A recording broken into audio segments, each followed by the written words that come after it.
Hello बच्चों, चलिए प्रश्न को देखते हैं। प्रश्न है, सिद्ध कीजिए कि दो समरूप त्रिभुजों के क्षेत्रफलों का अनुपात इनकी संगत माध्यिकाओं के अनुपात का वर्ग होता है। प्रश्न को हल करें उससे पहले जो प्रश्न की मुख्य अवधारणा है उस पर विचार करते हैं। तो इस प्रश्न के लिए जो मुख्य अवधारणा है वह हो जाएगी माध्यिका, अर्थात हम यहाँ पर यह देखेंगे कि माध्यिका क्या होती है। तो त्रिभुज के शीर्ष से सम्मुख भुजा के मध्य बिंदु को मिलाने वाली रेखा माध्यिका कहलाती है। अब प्रश्न में दिया गया कि दो समरूप त्रिभुजों के क्षेत्रफलों का अनुपात इनकी संगत माध्यिकाओं के अनुपात का वर्ग होता है, यह हमें बताना है। तो हमें यहाँ मान लेते हैं कि यहाँ पर दो त्रिभुज है। पहला त्रिभुज है ए बी सी और दूसरा त्रिभुज है डी ई और एफ। तो जो ए बी सी है उसकी जो माध्यिका है वह ए सी को कहां पर मिलाती है? पी पर मिलाती है। और जो त्रिभुज डी ई एफ है उसकी माध्यिका मिलती है कहां पर? बिंदु एस पर। अब जो प्रश्न में दिया गया है वह लिख लेते हैं।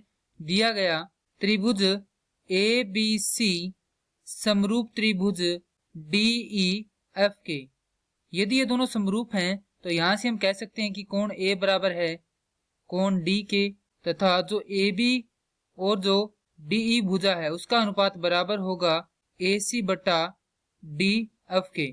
चूंकि यहां पर बी पी व ई एस माध्यिका है, अतः ए पी बराबर पी सी और डी एस बराबर एस एफ।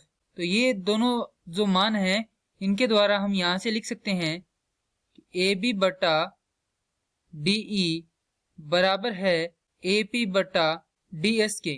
ये दोनों क्यों बराबर है? तो यहां पर हम देखेंगे कि ये जो ए सी है उसे हम लिख सकते हैं ए पी योग पी सी, और जो डी एफ है उसे लिख सकते हैं हम डी एस योग एस एफ। क्योंकि यहाँ पर क्या दिया गया है कि ए पी बराबर है पी सी के, तो यहाँ से पी सी को हम क्या लिख सकते हैं? ए पी लिख सकते हैं। और जो एस एफ है उसको क्या लिख सकते हैं? डी एस लिख सकते हैं। तो यहाँ पर इन दोनों को जोड़ेंगे तो हमारे पास यहाँ पर आ जाएगा 2 ए पी बटा 2 डी एस। और हम यदि इनको अनुपात में रखते हैं तो हमारे पास यहाँ से 2 से 2 क्या हो जाएगा? कट जाएगा। और हमारे पास क्या आएगा? ए पी बटा डी एस, जो कि क्या लिख दिया हमने यहाँ पर लिख दिया है। अब ये आ जाती है हमारे पास समीकरण संख्या 1 जो कोण वाली है, और ये आ गई हमारे पास समीकरण संख्या 2। अब हम देखेंगे त्रिभुज ए बी पी व त्रिभुज डी ई एस में। तो यहां पर हम लिख सकते हैं कि कोण ए बराबर है किसके? कोण डी के, समीकरण 1 से। उसके बाद ए बी बटा डी ई बराबर है ए पी बटा डी एस के, समीकरण 2 से। तो यहां पर हमारे पास एक कोण व दो भुजाओं के अनुपात प्राप्त हो चुके हैं। तो यहां से हम क्या लिख सकते हैं? भुजा कोण भुजा कसौटी से या भुजा भुजा कोण कसौटी से त्रिभुज ए बी पी समरूप त्रिभुज। अब जो कोण है किसके बराबर है? कोण ए बराबर है कोण डी के। तो यहां पर लिखेंगे सबसे पहले डी, उसके बाद जो कोण यहां पर ऊपर बी है वो किसके बराबर है? ई के बराबर है। तो यहां पर लिखेंगे ई, और अंत में हमारे पास बच जाता है यहाँ पर एस। तो यहाँ पर आ जाएगा एस। तो त्रिभुज ए बी पी समरूप त्रिभुज डी ई एस के। यदि ये समरूप है तो यहां से हम क्या लिख सकते हैं? बी पी बटा ई एस बराबर होगा ए बी बटा डी ई के। इसे नाम देंगे समीकरण संख्या 3। और जैसा कि हम जानते हैं कि समरूप त्रिभुज के क्षेत्रफलों का अनुपात किन्हीं दो भुजाओं के, माफ कीजिए, किन्हीं दो संगत भुजाओं के वर्गों के अनुपात में होता है।